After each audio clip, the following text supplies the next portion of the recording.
Hello, hello. Hello, listen here, listen Hello, here. hello. Pop up in Hey. anytime.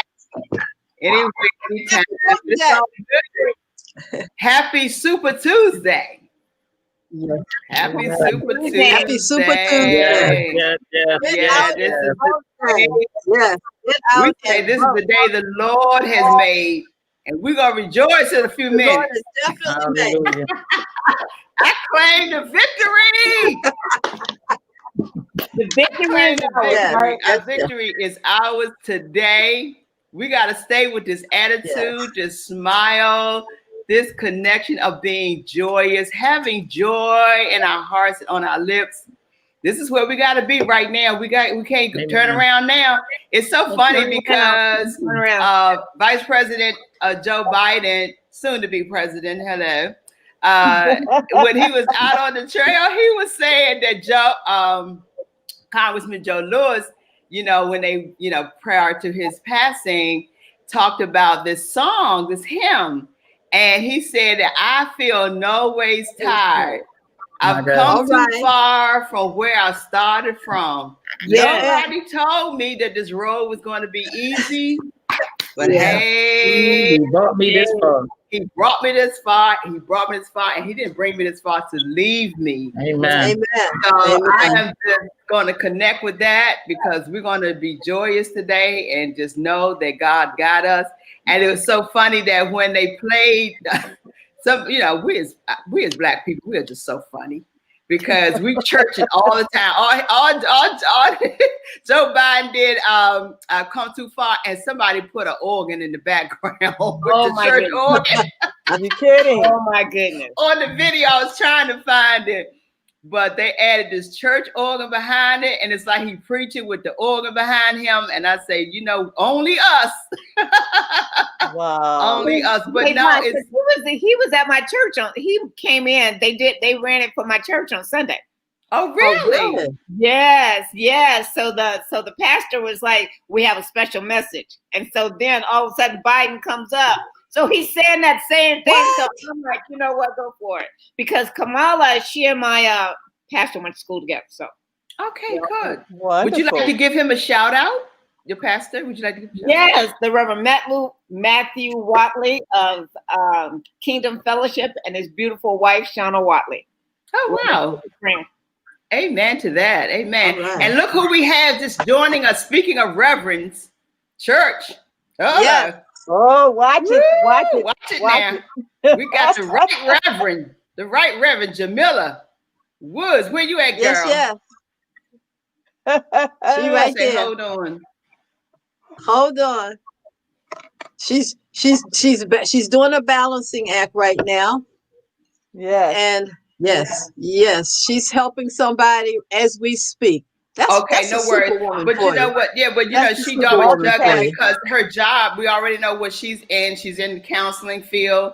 Yes. She's in her field of helping people, helping the Yes. community, Right. Right. So that's what right. she's doing now. So when you do We that, are you can't superwomen. interrupt. You cannot interrupt We when you're are. serving, right? That's Oh, yeah. right. That's right. Gotta But serve. no, you got to serve, and this is what we're doing today. We're serving our community today. We're making it happen as we speak, and we want people to know that we're here because we want to continue to encourage people to go vote. Yes. So Yes. we got to let Go people know out. we're on. The polls are open, guys, all over the country. The polls are open. It's time to But go. if they don't know the polls Make are up open your by now, mind. somebody need to wake up and come from behind that rock. They're open. It's 12. It is 12:41 here in DC. So we know on the West Coast is open. It's open. It's open. And you It's know what? open. This is the Yes, other it thing is. too. And so over 100 million people have already voted. So we just Woo! need everybody else Yay. to bring it home. Because that's still, believe it or not, that is still only about 68 to 72% of who Wow. voted last year. So today, Wow. really, we got to bring it home. So Oh all of my the God. people We're that gonna are bring it voting home. it's But time to we get are off. far ahead of the game. That's the most important. Yes. People that had the faith and they knew it was going to be long lines. And just look at all the long lines, folks. It's been long lines, long lines. Yeah. So people, and it reminded me of, when you look at TV and you see the Africans going to vote, and you see everybody's out there, standing for miles, but they're in clusters. I mean, it was huge.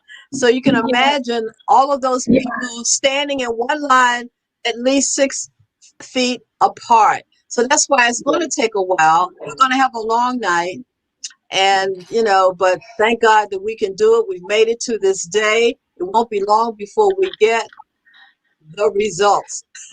Well, let me share this. I feel somewhat guilty in the Why? fact that I'm so used to being in line. Oh, Okay. No guilt here. No guilt. No, only temporarily, because I know I did my due. But I'm Right. just saying, I'm so used to being in line, waiting for at least an hour to get in to cast my vote. Mhm. And Bill and I voted about 2 weeks ago, and I'm like, okay. When I woke up this morning, I'm like, all right, what's the deal? We're supposed to be out here in line. Yeah, well, we've been you're- talking about this for so long. You just feel like you need to be a part of being involved with the people. And so you feel like I need to be doing something today. I need to be out there. Yeah. I did contribute already, but I'm still needing to be in the atmosphere. In the mix. In the mix with the people. Yeah, that's what you miss. But you can go on out there, put your coat on, Peggy. Yes. Get on out there, girl. Yeah, you sure No, can. I want to be with y'all guys. I just got a text from Sharon Bullock. On your phone. She voted. Yay, Sharon. That's what I'm talking about. Yeah. And then we have Renee Allen. Wait a minute, hold on. What'd you say? Wait a minute, Linda. What'd you say, Peggy? I said, I just got a text from Sharon Bullock. She voted. Okay. Right. Renee is in line, so she'll be joining us shortly. Okay. Okay. Wonderful. God, yeah, this is good stuff.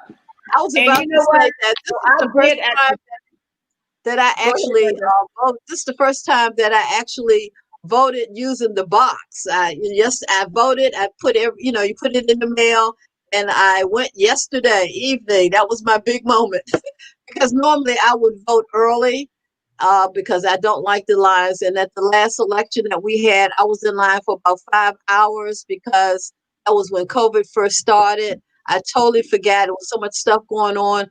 Forgot, what am I voting for?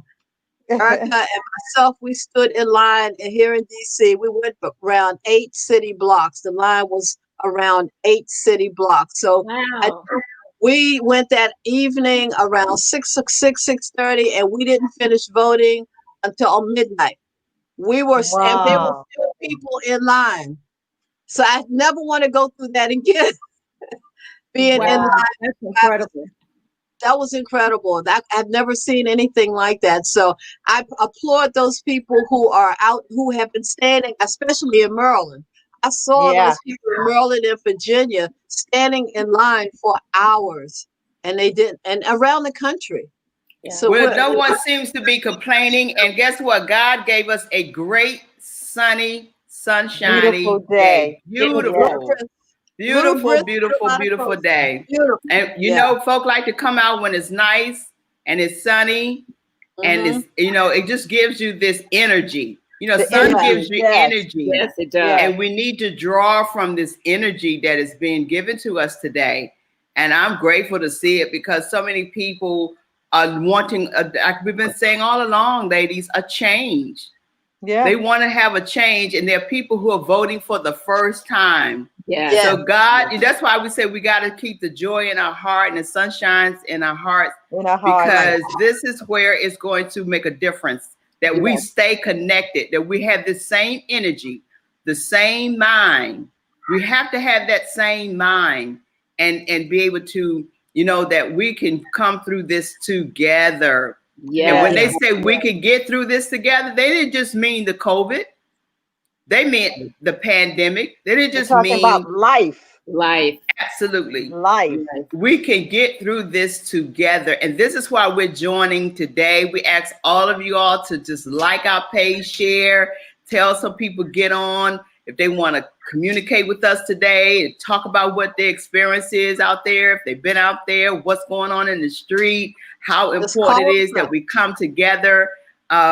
We need to just do this. We're doing our part to contribute as Four Sisters Live because we're here every Saturday. But today we thought it not robbery to say, let's get up and let's connect with everybody on the day that makes it history, making history. Yes. Making history, guys. So, and you know why? The beautiful thing about this is that we didn't do a serious e-blast. We didn't share it to the world. We just decided we wanted to open up shop and just come in and have an open conversation about what is happening today. Yeah, and I think that this is what, well, Peggy, this is what this platform was designed. We are about the community. Yeah, exactly. Right. Exactly. So we're gonna be about the community. We got to do what we need to do to connect to to the community. And why? Let me pull up the sheet here that listing the numbers we talked about. Yes, ma'am. The hotline number. Yeah. Linda, what number do you have for Virginia?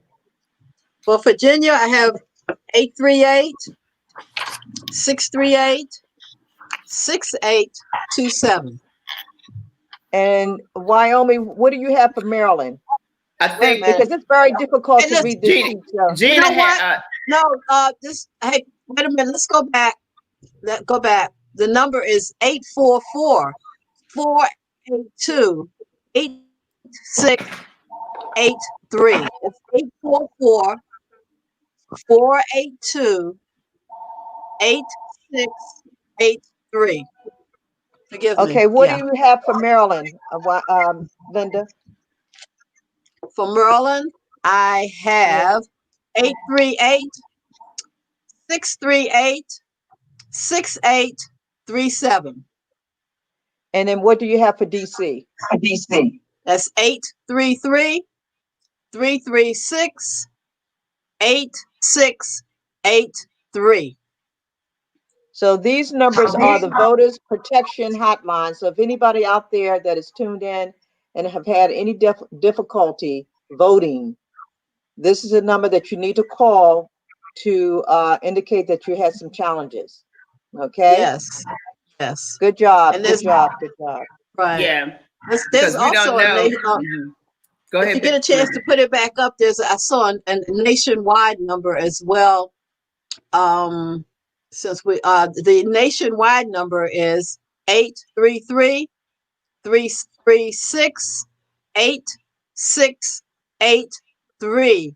And we also have a Spanish number, 1-888-839-8682. I'm going to repeat that. 888-839-8682. That's your Spanish, Espanol. Wonderful.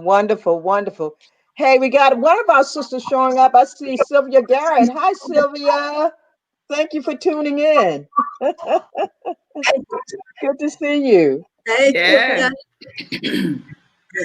We'll have more on throughout the day coming on. We're going to have some guests come in and drop by and, inform us as to what's happening and everything. Give us the lowdown, as they say, the 411 on what it looked like out there. I just would like to see anybody got their TV tuned in to any of the news to stay updated to these numbers as they starting to rise in terms of the election.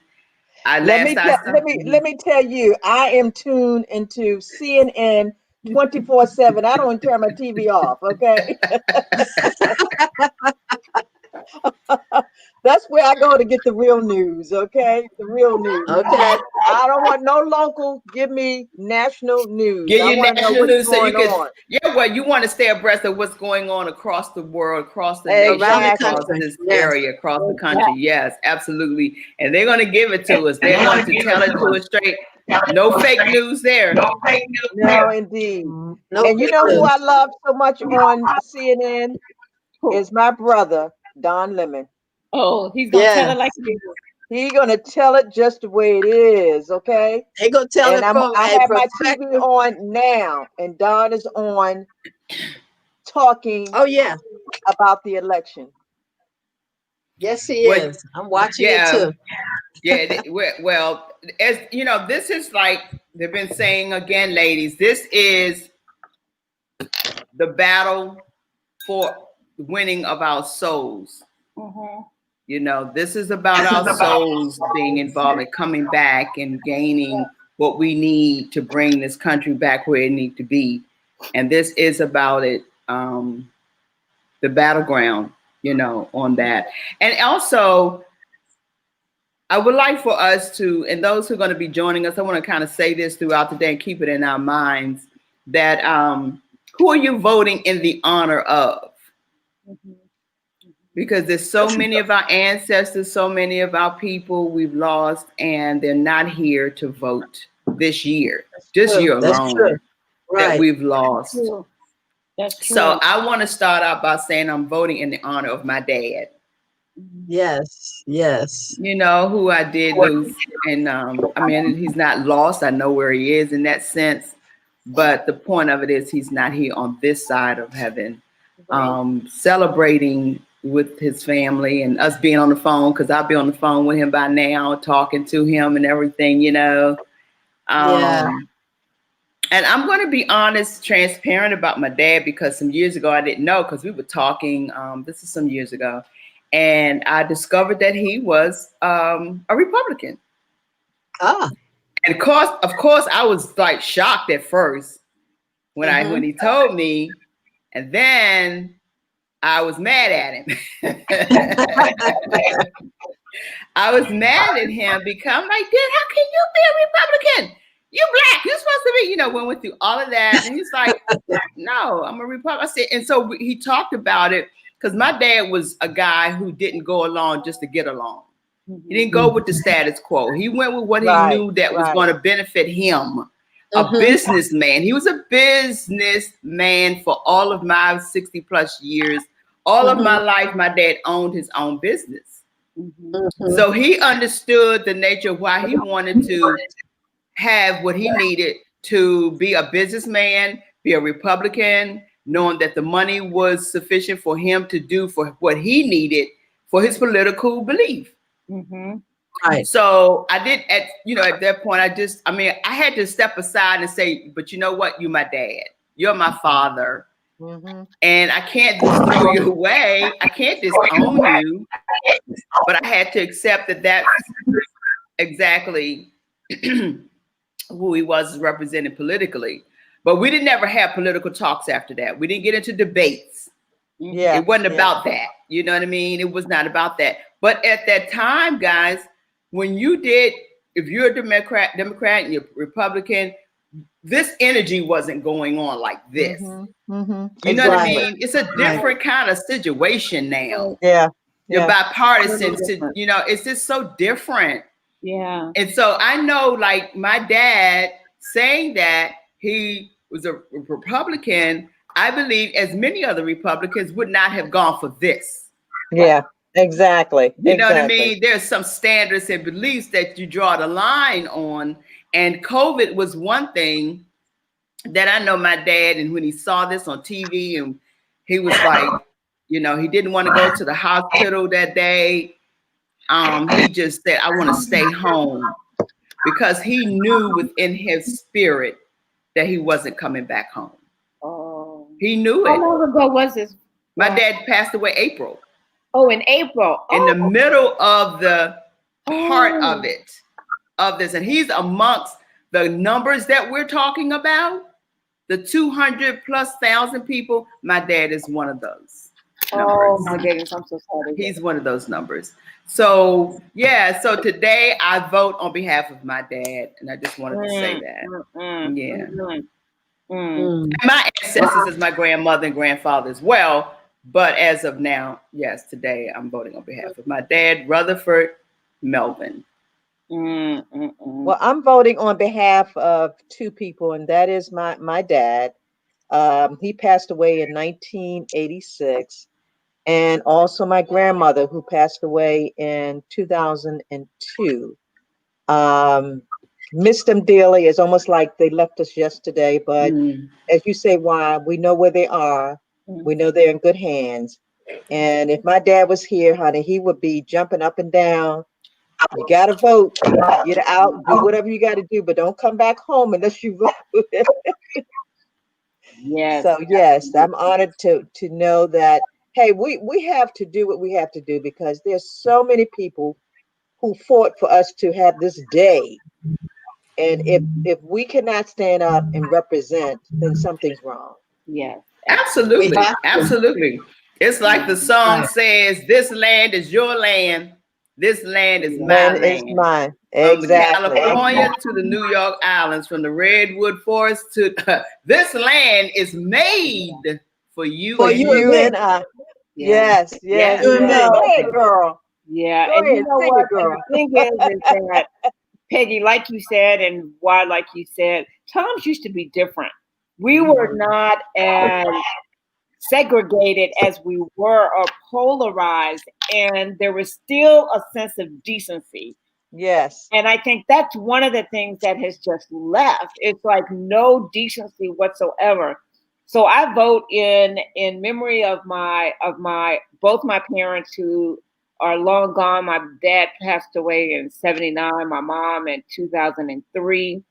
And but not only for them, but also my family, because my family was always about decency first. So Yeah. we were taught never to make a difference between people, particularly based on race or anything. And I remember my dad used to drive down the street, and we lived in a smaller town, and he would wave at everybody. Everybody didn't wave back. So one time I asked him, I said, Dad, why are you waving at these people wave back? He said, you do what you're supposed to do. Always do Wow. always do what's right for you, or what God is supposed to do. And you don't worry about everybody else. So that's how I lived my life. So today he would be so distraught to see the lack of decency in people and in this country, and in leaders that actually support this nonsense that's going on, and even it aggravated, right? Instigated. And it's like, no, that's not what you expect from people who have decided to lead. So either you lead or you just get out of the way. Right. Mm-hmm. So I voted in, because one thing about it, they always voted. And I vote for our ancestors, right? Who fought and died for us to have this right. That's And right. so we have an obligation, and it's not, and this is what I said the other day. I was like, vote your conscience, right? What you want for this country, what you want for other people, and what you want for your communities, and the sense of righteousness and justice. Values are still important. And Yes. so I think we got to continue to vote our values. Yeah, definitely. Definitely. Linda, who are you voting in memory of? I am voting for my mom, my who's in heaven today, and my father. My father was back in the 1950s. He was one of the first Black firefighters, and of course, I never met him Really? when I was very early. Yeah, he was here in D.C. I was surprised to hear that as well, and I know how, it's because of a day like today that he was able to be a Black fireman, and he died at a very early age. It was a lot of stress in that type of job for Black men that Yeah. were firefighters. And if you go back, I just saw a documentary not too long ago, and they went through hell. And so I'm doing this for him. I didn't, he died when I was 18 months old, so I never met my dad physically, seeing him as far as knowing him. But of course, definitely for my mom, and my godfather. My godfather was a person, he was a Black Mason. So, the Masons, they always stood up, and he taught me a lot of values about, being a Mason, and they fought for the rights, and they marched for the rights of Black people. And so this is for my godfather, Kenneth Tony Lee, who died many years ago, and for my mom, because she raised me to go and vote. I couldn't wait to vote. I couldn't wait. 18 years old, as soon as I turned 18, I voted. And so I've been voting since. I just couldn't wait. So to all my ancestors that have gone before me and my family, all the military men that were in my family, all the military men that I know that have gone and left us now, they fought to be free, and freedom is not free. So we've got to do this. We've got to go to the polls. You've got to find a reason to vote.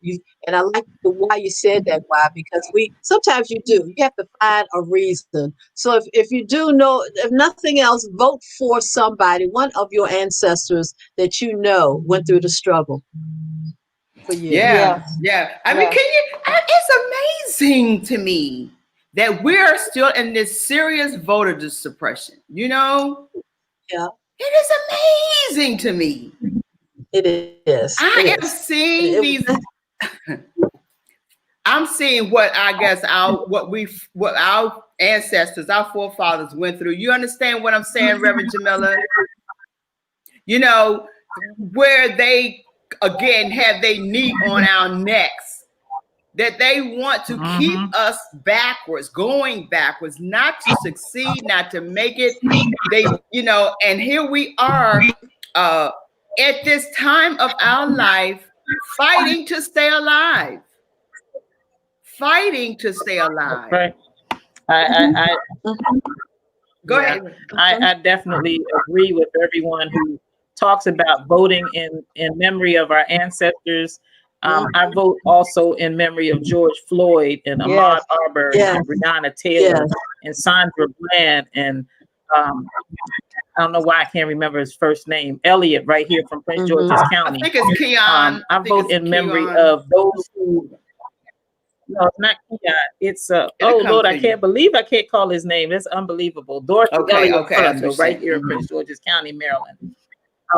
I'm voting in memory of all of those people who can't vote now because their lives were taken from them in atrocious, unacceptable manners. And I'm voting today because, as I heard my sister say, we're in a time period where we are seeing huge voter suppression, where the people who are supposed to be leading us are leading us into riots and provocation and mental and racial and physical abuse. And so it is so important and selling, buying African Americans to support them, because they're looking at the condition of stars who can't afford, they're not getting business and they're not getting work. And so now I'm going to offer you money so that you can support me. And so I'm voting in memory of all of the deception that has taken place for so many years and so many centuries that just seems to have risen up again, all of these horrendous acts and mindsets and behaviors. And when you have a leader who uses racist signs very frequently and very blatantly, you all know this is a racist sign. You know this is a racist signal. Do you all know that? Look it up. This is a racist signal. Yes, this is a white supremacist signal. Constantly. And our president has used it repeatedly during these debates and in conversations. And it is just very blatant behaviors that Trump supporters can go behind a Biden bus. I'm not telling you who to vote for. I'm talking about things that are taking place. But they can go behind a Biden bus and they can shut down streets right in Waldorf, Maryland, and New York, shut down streets to prevent people from getting to the polls. And I'm flabbergasted by people who don't see the problem with this. I'm flabbergasted by people who try to justify these behaviors that are extremely unacceptable and that are extremely harmful to who we are as a people. And it just ruins any fidelity of confidence in our leaders. And so I'm voting. I'm also voting as a pastor because I believe that Jesus Christ was the greatest social justice advocate that we had. That Jesus Christ walked around and stood against all of the things, the political leaders, the religious leaders of the time. And so I'm voting in support of change. I'm voting in support of authenticity. I'm voting in the support of people recognizing that our vote is the strongest thing that we have. That's right. Were you speaking of Reverend Archie Elliott or something? Archie Elliott. Thank you. I don't know why in the world I couldn't call his name. Yeah. You know, it reminds me again of this story, and you all may have known and heard of this, and they already having a film out about it, of Otis Moss Sr. Otis Moss, check it out. Remember Reverend DeMel? Yeah. Otis Moss Sr. And then Otis Moss the third is still alive, his son. And then his son, Otis Moss Jr. And then his son. So the descendant has gone on and on. But the story goes is that their dad went out to go vote. And he walked over 6 miles to go vote. And when he got there, he had received a letter to say where he could go vote. So here he go off. These children were so excited. Go, Dad. Go vote. Go get him. Yay. He walks off clean, suited, hat on, shoes shine. This was a proud day. That I, as a black man, gonna make my family proud, gonna make his mama proud, because he can now go vote and get to the voting table. And this man tells him, sir, we're sorry, but your name is not on the list. Your name is not even on this list. And so he gives the letter to them and said, hey, I got a letter saying that this is where I'm supposed to vote.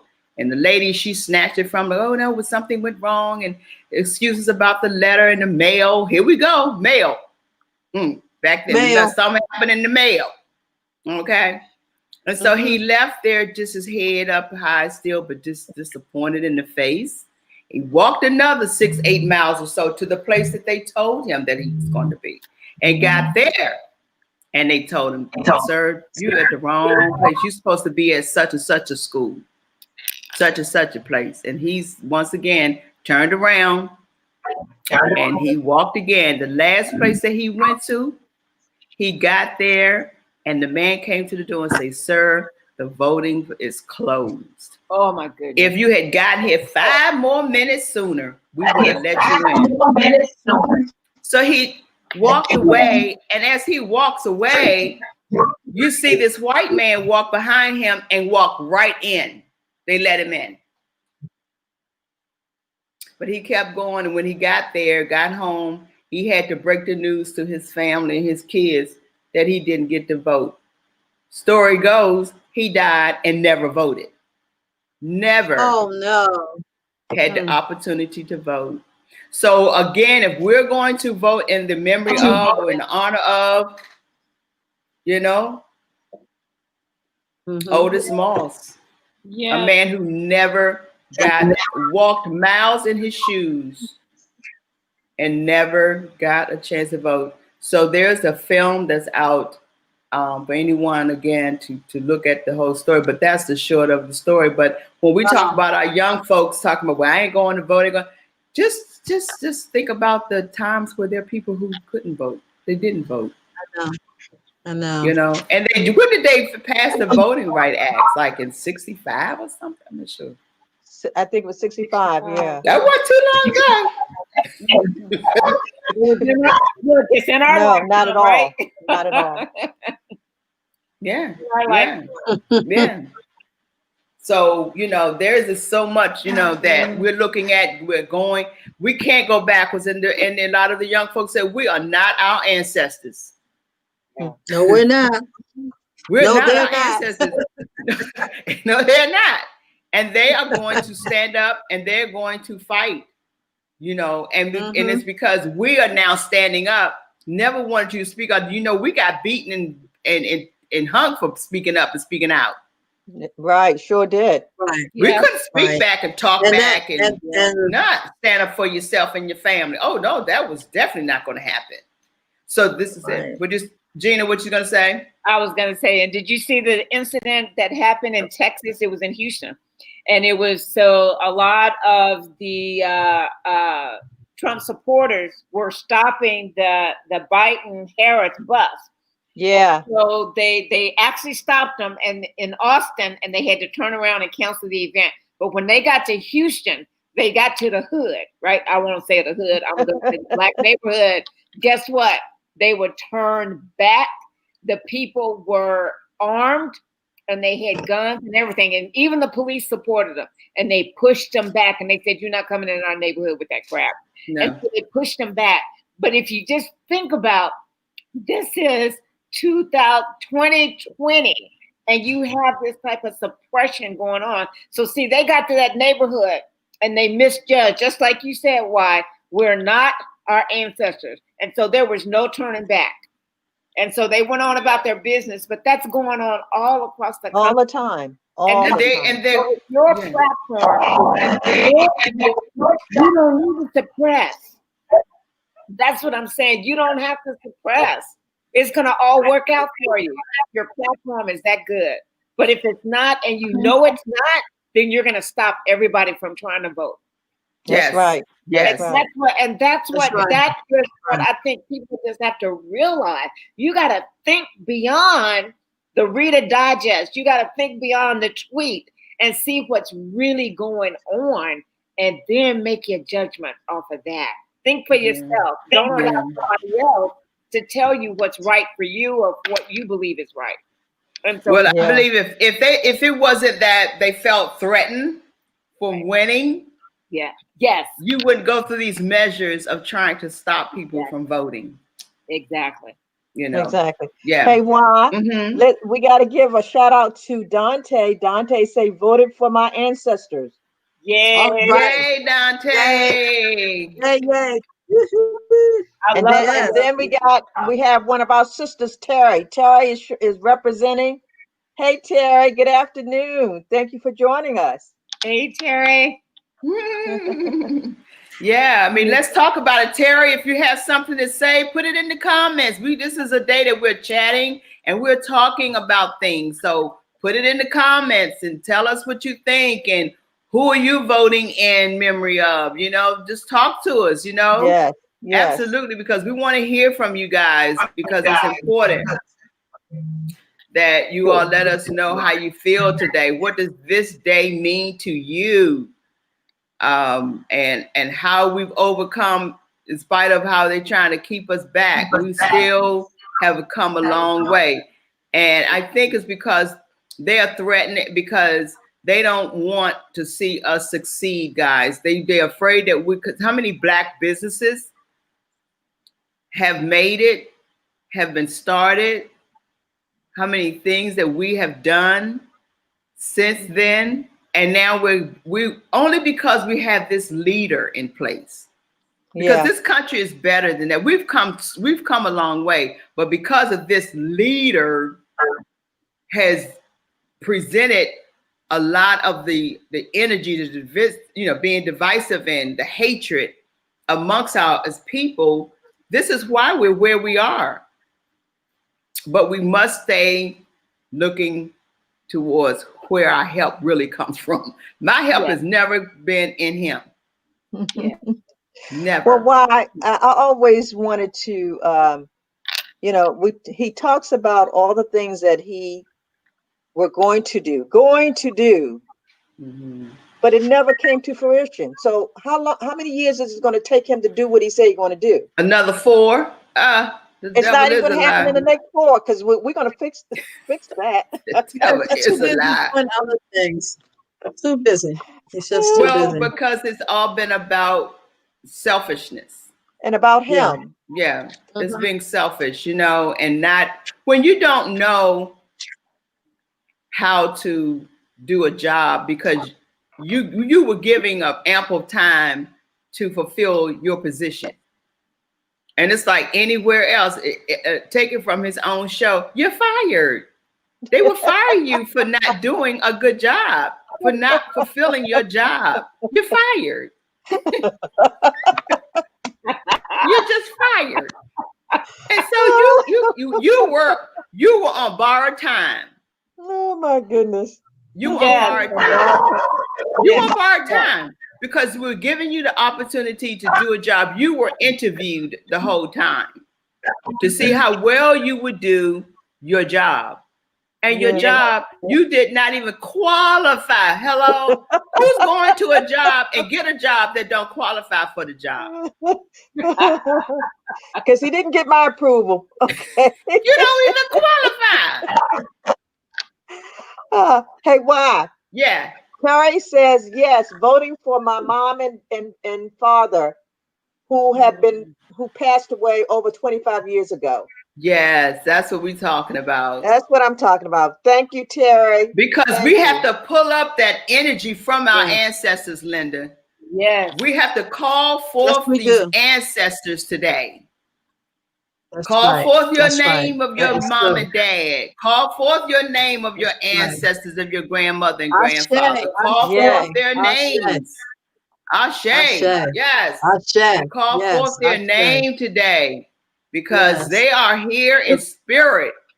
You know, I'm glad you mentioned that. This is a good day to pour libations for your ancestors. That's a great idea. I think, you know, we should, when you said that, it just ran straight chills through my body, because that is the way to communicate with our ancestors. So I'm so glad you said that, because you got to pull them up. You know, you got to go to, you know, pour some libations to your ancestors. And we have to always remember to add, when you're in trouble, when your mind is troubled and you don't know what to do, call on them, because they are here. That is so important. So we need them right now. We need them right now. We really, really do. We can't ignore that because of their fighting. Terry says, voting for my ancestors and my young Black children. They are our future. Yes. And this is why this is why we have to teach them now to go and vote, and why they should vote.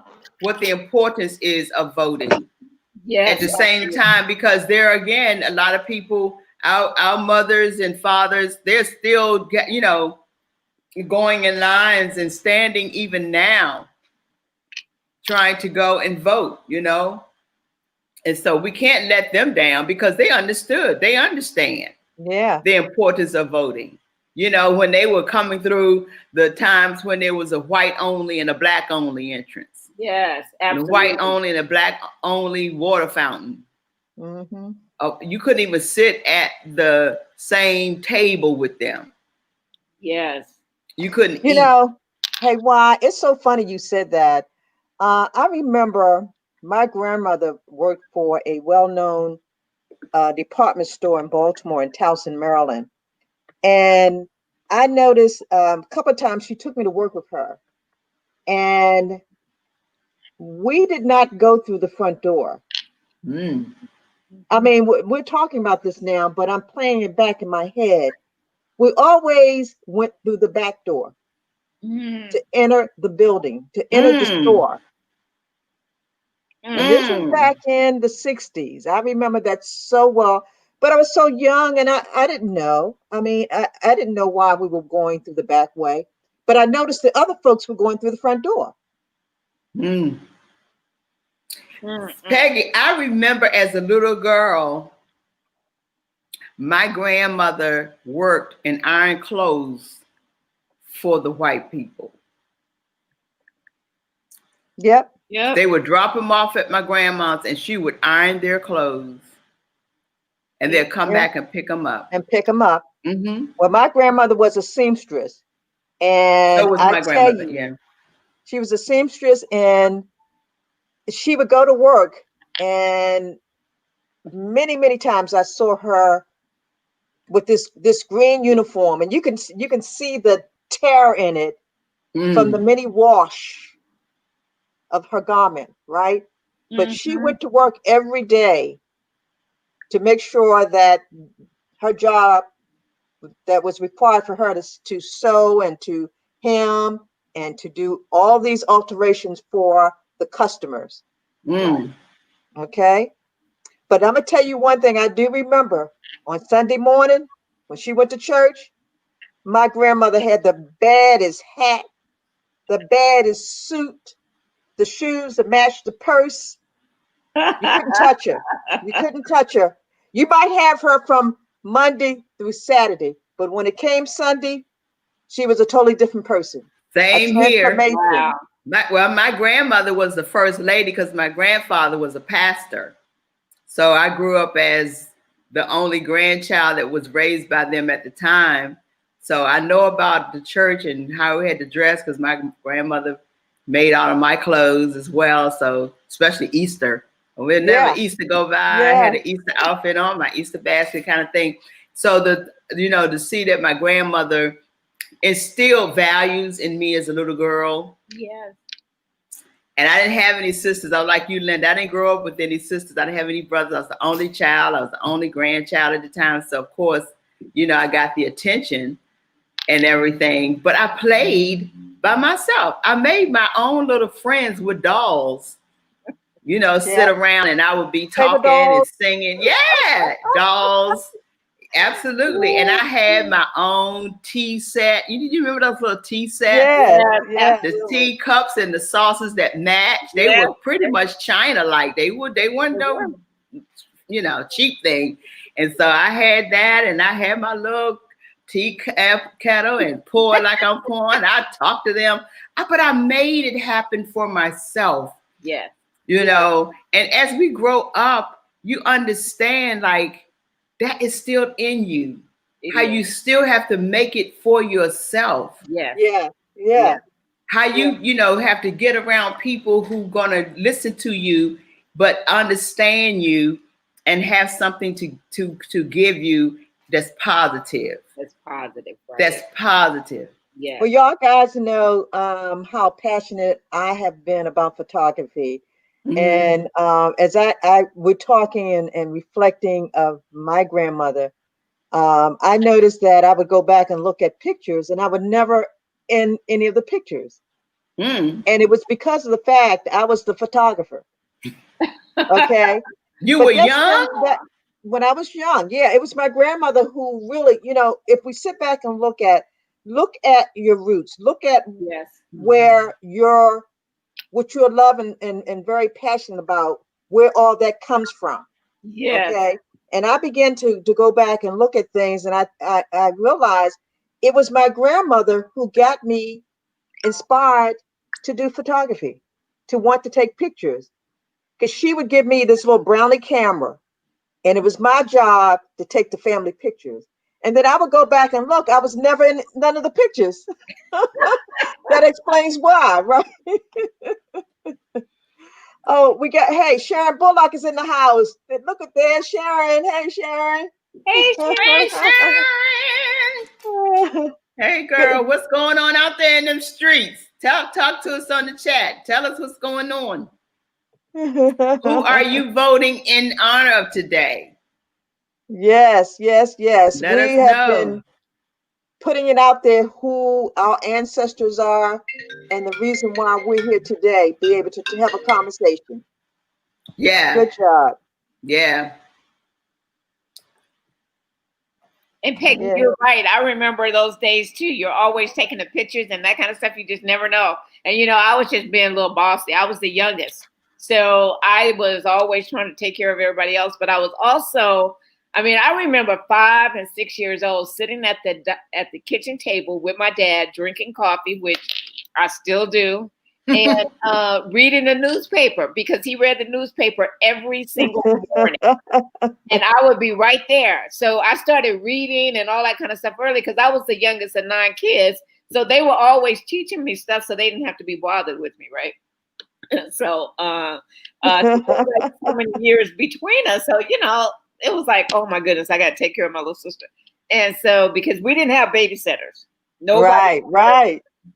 We were the babysitters. I was going to say, I was a babysitter. Absolutely. Yeah. Even my sisters and that had children that stayed home in the area, they never had babysitters. We were the babysitters. So I started babysitting at 10. Yeah. Hey. So did I. Well, you have to know, I had 5 sisters and 1 brother, and I was the oldest, right? Mm-hmm. So who was in charge. Yeah. But you sit back and think about it, and begin to look at traits, things that have carried you through the years. And I have gone back and looked, and then wonder where do I get these leadership skills from? Yep. Okay.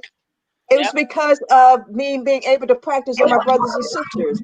Being the oldest, being the leader, I took on responsibilities that they didn't have to had to take on. Right. Exactly. You follow me? So now I look back and I say, well, that's where I get this from, or this is where I get this from, or I get this from my mom, or I get this from my dad. We all can say the same thing. Yes. Yes. Well, yes. you know, absolutely. And you have sisters, so you value, you know, sisterhood. Yes. You know, you really value sisterhood, and we can see why, because you have now become who you are as the founder, you know, of Sisters for Sisters Network. And it's so important today that we have sisters that we can connect with during this time. Well, let me tell you, I got a call today, and it was a young lady who called who was a veteran. And she called because she found out information in a directory. So you never know who is watching us. You never know who's talking about us. And when I saw the number, it was not a number that I recognized. And I was on another call, and I was not going to answer it. So something told me, no, answer the call. And I answered this call. And this young lady called and said that she wanted to learn more about the organization. Okay. And we had the best conversation. I learned that she lives in Anne Arundel County. She is a veteran, a disabled veteran, and she has been going to a therapist, and the therapist has recommended for her to get out to meet other people. Okay. And she said she was going through this directory and found our number, and she wanted to know who we were, what we were all about. And you know, I had to extend an invitation. You better come on and connect. Yeah, absolutely. Awesome. It was so beautiful. Right? And it made her day, because she was looking for an attachment, something that she could attach to, someone that she could have a conversation about. And it's not have to always be a negative situation. Yes. Yes. Okay. Absolutely. So, you know, I just pulled her right on in, had the best conversation. She might have said, I'm sorry I even called. Yeah. But it's awesome. But no, we you know, that's about people who have, you know, been watching us. You don't never know. They say you never know who's watching. Never know who's listening, you know, and they are definitely, some people want, especially women, want something to be a part of. Yeah. Yeah. It need to be a part of something, you know, that they can connect with and relate to. We just gotta, you know that they're out there. We just gotta grab them and bring them on in. Yeah. And you know, and there's so much negative stuff out there. There's so much negative stuff about women and relationships with women, because people are under the assumption that particularly African American women cannot work together, cannot survive together, that we're continuously all pulling each other down, which is not the case. Yeah. We support each other, right? And because we need it, because so often so few people have walked our journey. And sometimes you just need to be able to talk to somebody who's walked that journey. And when we look at women, and we often see the end of their journey, or we see them further along their journey, but when you sit to talk to them, you'll realize that there were some rocky roads, there were some challenges that they overcame, and it helps, and it really speaks to, I think, the essence of who we are as people, as women, as individuals, that we can withstand so much and still keep it going. Keep it going. At some point, be able to be ourselves and recognize that we don't have to be that strong all the time. That's right.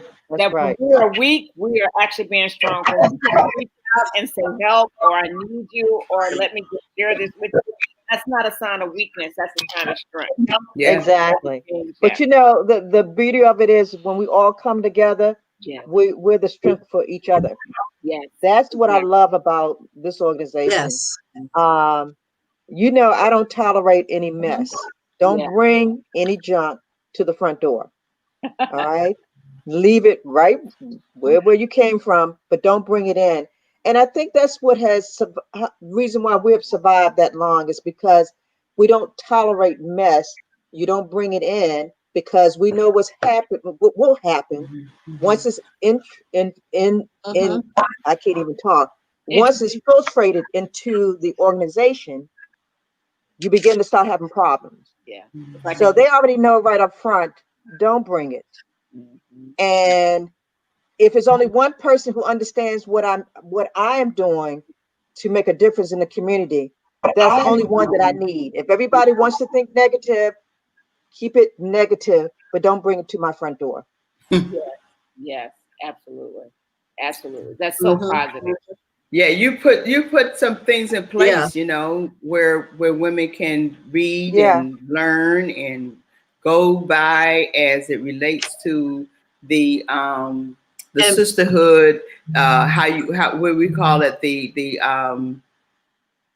read affirmations. Yeah. You know, you have the affirmations that we read that go along with what it means, what Sister for Sisters Network means.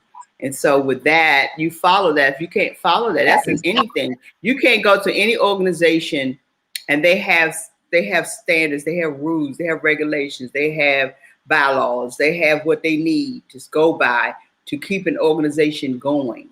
Yeah. And this is what you have to go by. And if you're not going by it, if you can't go by that actually, then, you know, there are some adjustments that have to be made. You know, now that you mentioned it, I wasn't going to bring this up until Saturday, but let me just share with you our new book cover. Okay. Beautiful, beautiful.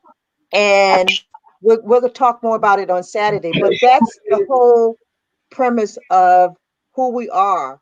The whole concept of women coming together to share and to partner with each other.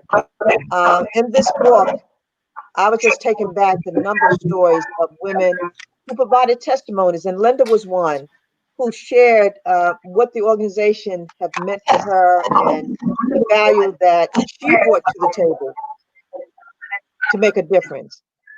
Okay, it's not only about Linda, but Linda bringing something of value to support other women. That's the beautiful thing about the organization. And so I'm so proud that Karen McConnell Jones and Dr. Sharon Porter pushed the concept of doing this book.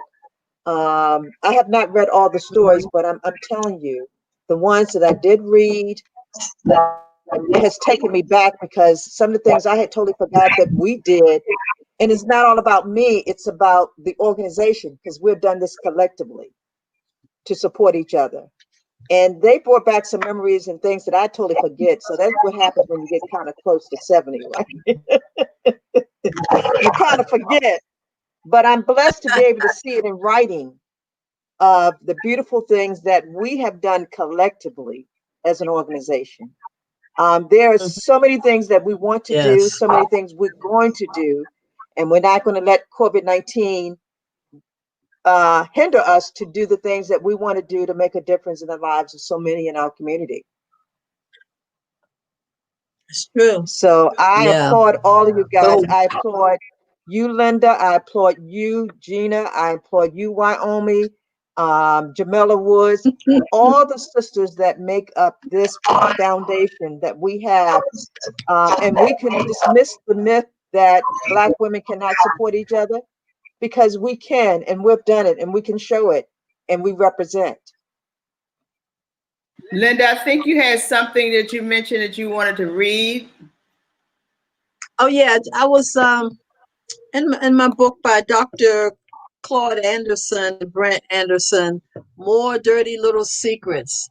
I was I looked up voting just to see what I could find. What's the dirty little secret here that we don't know? And I'm just going to read this on the woman's vote. And this is the, what do you say, the non-Disney version. So I encourage everyone to get this book. Here it is right here. It's part 2, a historical book for us all to read. It says, while white women Beautiful. had full voting rights and privileges in 1920, the Black female did not get the right to vote for another half century. It says because her race was more disqualifying than her gender.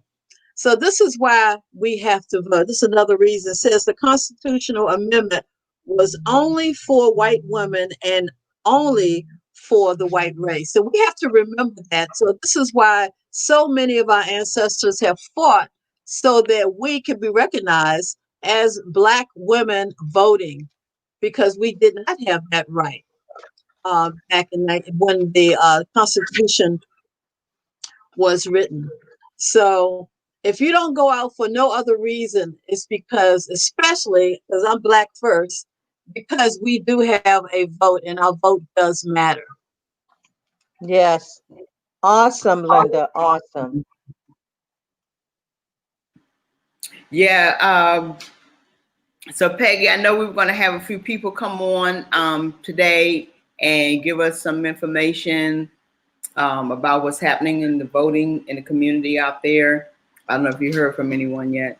Yeah, Dr. Renee Allen indicated that she is in line, but she's going to be calling in and let us know what is happening in her part of town.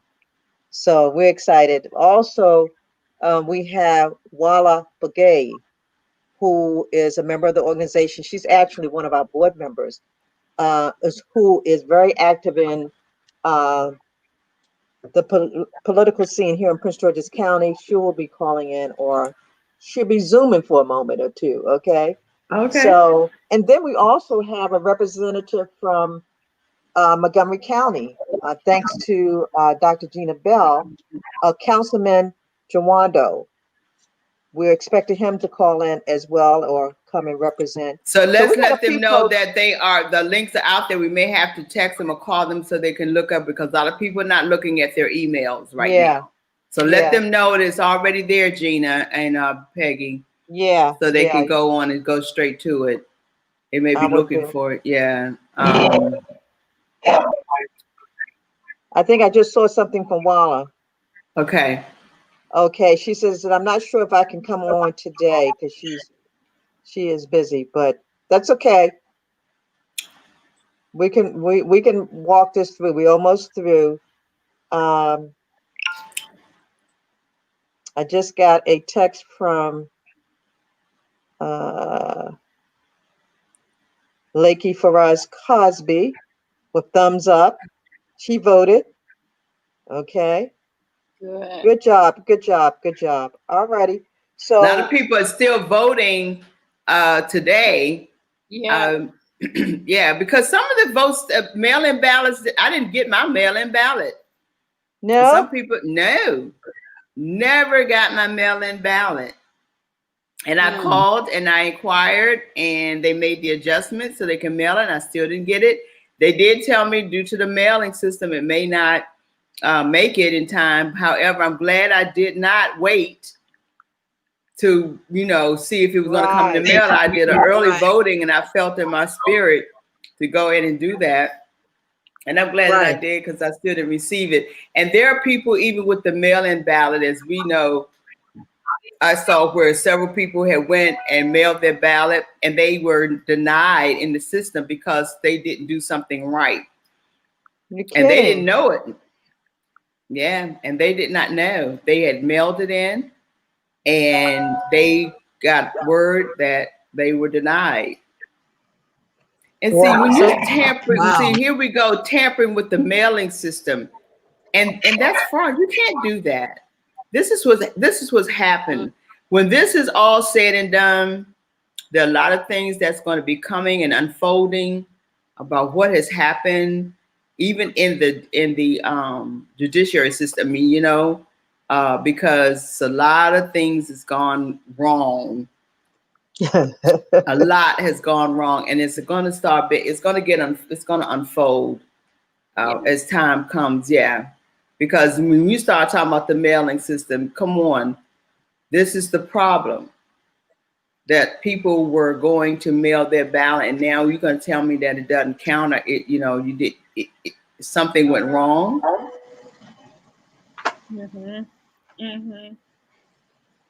So we got to, those are the things that we wanted to speak to, because we have a lot of people, you know, that have taken the time to do that. And they have that's why I tell you, don't mail it in, drop it off in the box. Yeah. Drop off boxes, because but some of that may not have made it in the mail. And so I'm saying all that to say, if I didn't get my my ballot, how do you think people that mailed theirs in may have received or didn't receive? And not only that, he wanted to prevent the election board from actually still counting absentee ballots after today. Yes. Yes. So, you know, that is what, to me, just reeks of fraud, right? And but not only that, it's just so against nature. It's just against so much that it's wrong. And so there's so much hypocrisy out there. That's what I don't understand. There's so much hypocrisy out there, and you just can't. We can't allow our country to go in that direction where that's acceptable. Absolutely. No matter what your point of view is, that's what I'm saying. No matter what your point of view is, it is your view, but we can't have a society that's totally unjust. Yeah. You try to suppress people, you try to shut down the mail system, you try to take out the high-speed sorting machines out of the post office. Well, Gina, here we go again. Another one we could check off that wasn't qualified to even run the mail system. Yeah. Another one. Just wasn't qualified. How do you put people in a position that's not qualified? Yeah, so and that's why we're having this problem. Experience matters. Let me bring in Councilman Will. Hold on one second. Let's bring him on in. Oh, wonderful. I'm so excited. He's here. Hello. Hi. Hello, everybody. How Welcome. Hi. Thank you for having me. Well, Thank you for taking time out of your busy day to come and be with us. That's no problem. It's an important day. I'm up in Germantown right now, trying to get people to make sure they know what they're doing when they walk in there. So it's I've been all around. So, but it's great to take some time to be with you all. Can you give us a feel as to what's going on out there? Give us an assessment. Let him introduce himself. That's true too. Because like, look, we're going to jump right in, right, with that. Go all of that. Just you got the floor. All right. Yeah. So I'm Councilman Will Jawando. I'm an at-large member of the Montgomery County Council. So that means I represent all 1.1 million of our residents. I will note I'm the only African American to represent the whole county, and one of two ever. So I take that very seriously, but I take it seriously representing everybody. So, yeah. So I can. That's who I am. I can go into what I'm seeing if you want. I don't know what specifically. Yes, please do so. Yeah, give us an assessment of what's going on and how important it is for us to be out there today. The whole game. Yeah, all of that. Awesome. Well, yeah. No, you all know this is, and we always say it, but it really is the most important election in our lifetime. And, I'm really happy to see so many people voting. Look, before today even started, 2 million Marylanders had already voted, and there's only 6 million people in the state. And so we're off to a great start. In Montgomery County, we have 50 drop locations where you can drop your ballot. We have 38 polling stations open this morning, or all day today till 8 p.m. And we've been seeing good turnout, and it's a steady stream. And the good thing is we haven't been seeing lines. I want to point out that people are like, well, why aren't we seeing lines? Two things. We've had a lot of ways to make it easier for people to vote. 2 million people have already voted. And we've had all these drop boxes. You really shouldn't see lines in elections. We should be making it easier to vote, not harder. And a line like the ones you see in other parts of the country means that we haven't done our job to make democracy available. So I'm actually happy we're not seeing long lines. We're seeing a steady stream of people. But that's a good thing. So people are excited. We got good weather. This is good election day weather. Yes. And So people are ready to go. I will tell one story. I posted this morning. I was over at Blair in Silver Spring earlier, and Miss Davis, who's a senior citizen who I had never met, but she lives in the neighborhood I grew up in, the Long Branch area. And she said, "Oh, I've seen you on TV." And she's like, I voted for you. And she's like, and she had 2 canes. And I posted on my social media, and she was moving slow, but she made it up there. And that's just a testament to what people are doing to get out and vote. That is so beautiful. That's right.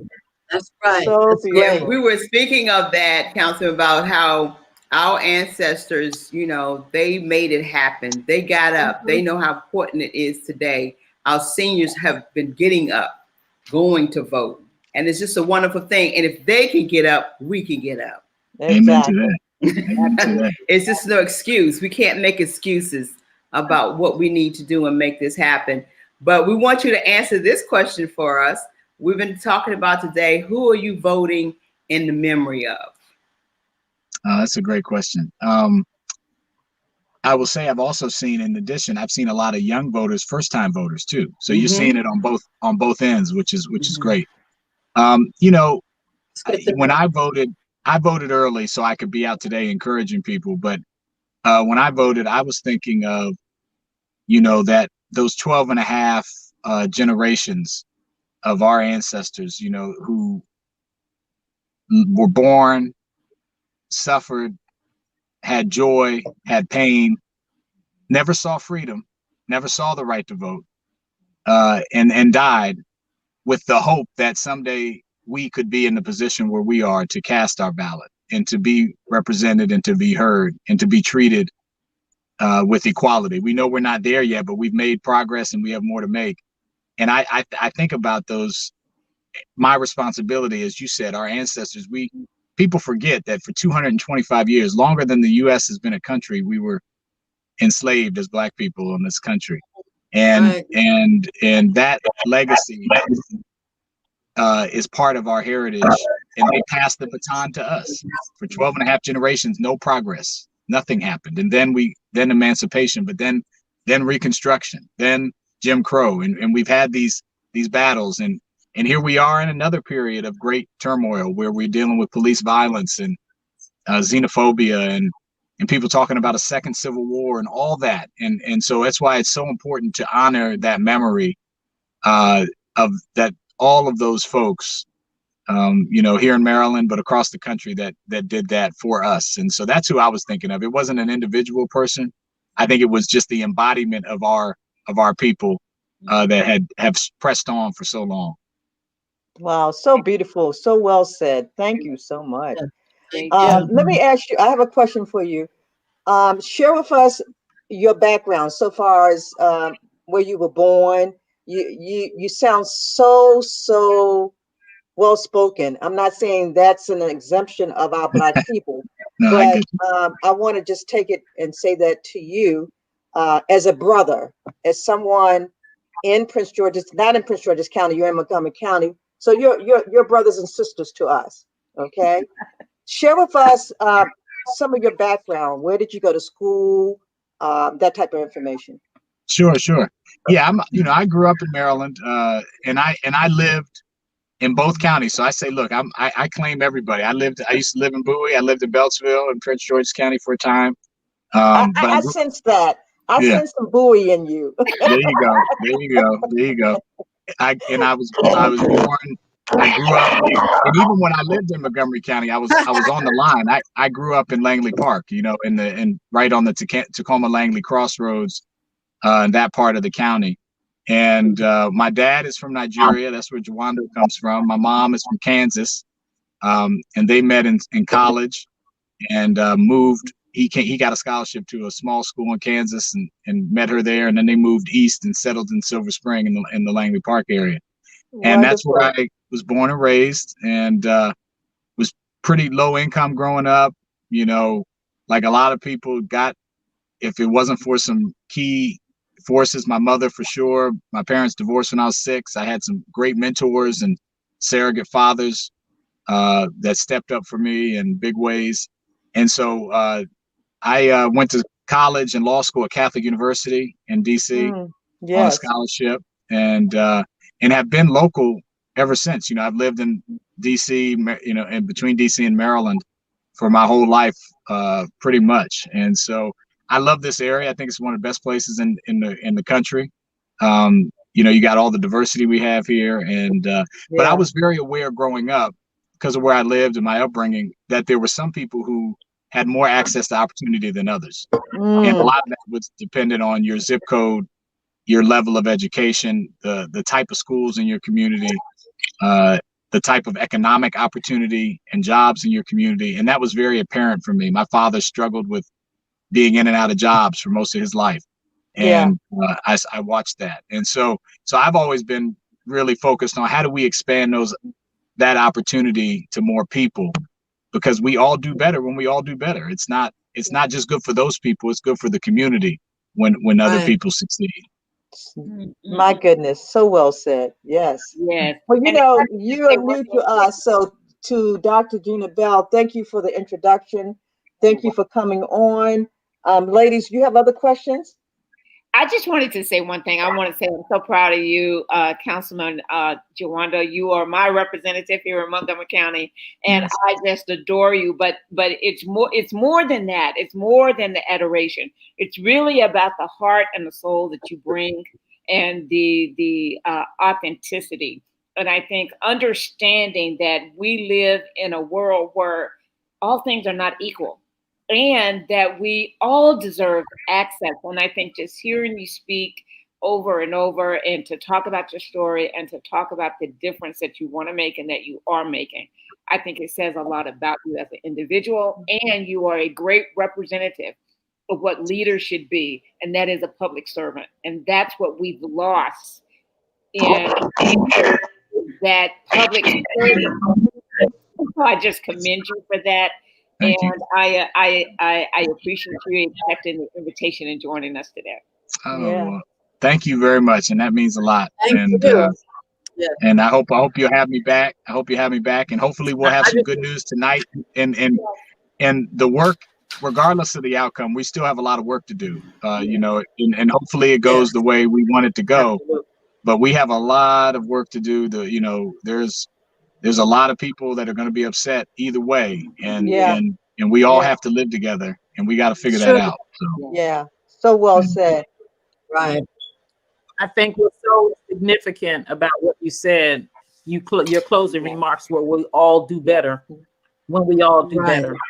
And I think when we get that mindset and we get that commitment to understanding that if any part of us are not doing well, none of us are doing well. And if we can cross that across racial and socioeconomic and ethnic and cultural values, that it would truly add to our quality of life, to who we are as a people. We all do better when we all do better. And unfortunately, we live in a time frame where people really are having that sense of supremacy and that sense of entitlement, and not recognizing that we all hurt each other when we don't recognize the value and quality that all of us bring to this world, to our lives. That's exactly right. Yeah, well, please, you know, I'm easy to find. I'm just will@willjawando.com if you want to reach out to me. And I'm going to be up for election in 2 years, so I'll need some support then. And you got it. I was going to ask you when you're going to be up for election again. So we got to definitely have the conversation when that time comes. But for now, we want you to go out there and represent as you are doing so well. We thank you for your time, and we're going to come back for a post conversation when the victory is won. Amen. All right. Y'all take care. Bye-bye. Okay. Thank you. Okay. Yeah, good stuff. Good stuff. You know, a young brother that's out there on the forefront, you know, making it happen. And that's what we need to see, you know, our brothers are out there, well-spoken. Yes. You know, and see, you know, the beautiful thing about it, those are the individuals that you want to get behind and push because he's a representation of us. That's what we love, and that's what we look for. So I'm there. You know, when he opened his mouth, immediately I knew that he would be somebody that I would want to represent and support. Yes. And let me just say one other thing too. He didn't talk about it. No need to talk about it. But he's married to a beautiful, beautiful sister, and And the one thing that got me, I met him in church because I saw the interaction with his children. And you know, that just touches me. His beautiful little girls, he's holding his daughter, he's feeding her and all this kind of stuff. And I just stopped to say hello. I didn't know who he was. And I've been attached to him ever since, and I worked on his campaign and that kind of stuff. But it was that father, that family man, right? And the way he treats, you know, the deference that he gives to his wife. And so he's just a really good person at heart. And I think those are the kind of leaders that we need. So yes. It doesn't really matter what party you're with. Because I remember a time when it didn't really matter whether you were Republican or Democrat, as long as you had the values. Yes. We may differ on how to get there, but we don't differ on the foundation. And that's what's wrong today. That foundation has been broken and cracked. And we got to get back to the foundation of who we are as people, as God's people. Then we can argue policy. But we can't do that when we don't even have the basics of humanity. And that's what is so hurtful in everything that's going on. Yeah. It's such a loss of preach. Jamila, we got another one. Preach. We started out. A loss of respect from our leadership. You know, our leaders that we have in place now, so many of them are so disrespectful. And that's because that leader is so disrespectful. So we do have to support those persons that's going to bring civility back to the office that holds and rules everything here in the United States of America. We are to be the example. We've always been the example. People look to us. They risk their lives to come into our country just to get respect, only to find out now that loss of respect and civility no longer exists in certain parts of America. You said it so well, Linda, so well. My goodness. It's just sad. It's so sad. Jamila, were you going to say something? I was saying that, you know, if you go back historically, African Americans all started out as Republicans. And did that. That is our historical background. We did that primarily because of our Christian faith and our faith in spiritual and moral values. And so I agree that, you know, it's not about looking at the party lines, but it's about looking at what best represents who we are as people and who best represents the services and the needs of all of the people and not just a specific group of people or a specific background. And you know, want to on that note of saying, what is the young rapper? The actor Ice Cube. You know, there's a lot of controversy about Ice Cube and the fact that he, you know, went to Trump. Well, you know, we also saw he said is now he has an agenda, and he took that agenda to the Democrats as well as the Republicans. It wasn't the fact that he was joining either side. And this is what we have to remember. We have to have an agenda, and in order to know who to support and who's going to give us what we want and need in our community. So what you just said, Reverend Jamila, is so true. You know, we started off as Republicans, but there was a reason why we were Republicans at that time. And just like right now, you have so many independents. I looked on my ballot, I saw more independents on the ballot than I saw Democrat or Republican. So it just shows you now that people are changing. People are in the middle of, they want to represent their values. They want representation of their values, not what a whole group of people say, except their people. And we have to vote in a block like that. Yeah. Well. It's amazing how we have so much fun. Time but be it moving, is now. Right? 2:00. And so I think we should definitely go and see where we are, catch up on things. If we need to come back, we can always come back and say, hey, you know, in the middle of the day where we are, right? Just to check in. But this has been a great time for us just to connect today. Thank you, Reverend Jamila, for taking time to come on with us. Thank you. Yes, is there anything that you want to share today with us? Well, I would love for her to close us out in prayer. Yeah, definitely. That'd be a great thing. If say something and then you can close us out in prayer, that'd be a great thing. All right. And I do thank you all for this opportunity. I apologize because, I've got other things going on and no apologies. Necessary. But, no apologies. Amen. I just want to say that God is faithful and that we are people of faith. And so no matter what happens, the Bible says in Isaiah, the 60th chapter, am I saying it? Let me tell you the scripture because I may be giving you the wrong scripture. In the year that King Uzziah in the year that King Uzziah died, I saw the Lord. That's what the prophet Isaiah said. In the year that King Uzziah died, I saw the Lord high and lifted up, and his train filled the temple. And what he was talking about was the fact that there was chaos going on the earth at that time, but he recognized that the Lord's train still fills the temple. Mm-hmm. And God is looking for those of us who are a remnant to just, his people called by his name, to humble ourselves and pray. Turn from our wicked ways. And all of us have to really seek out what those wicked ways or what those ways are that have strayed from what we know to be true scripturally. But all of us, God's people, have to come together no matter what the outcome is. He is looking for that remnant that's going to come together and trust and believe that all things truly do work together for good to those who love him and are called according to his purpose. I believe that I share with sisters who love him and are called according to his purpose. And so I trust God. That's my story, and I'm sticking to it. I trust God. Amen. Yes. Amen. Amen. Amen. Amen. Hallelujah. It's time to have church now. Hallelujah. Let's close with prayer. God, we thank you and we praise you for this Sisters for Sisters Network Incorporated. God, we thank you and praise you for sisters who have a mindset and a heart to collaborate and work together to make sure that your kingdom come and your will be done.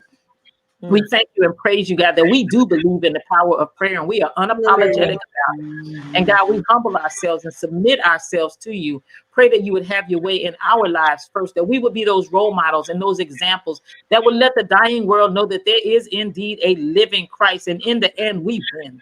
We thank you for it. Thank you for this time together. Bless all of those who watched us live and those who will watch us later. God, we give your name glory, honor, and praise. It's in Jesus' name we pray. Amen. Amen. Amen. Amen. Amen. And you all continue to just make it happen and let's go get them. Let's go. So what time is it? Right. It's 2. It's time for you to walk in your purpose and prosperity. See you sisters later on. Love you guys. Love you. Bye-bye. God bless you.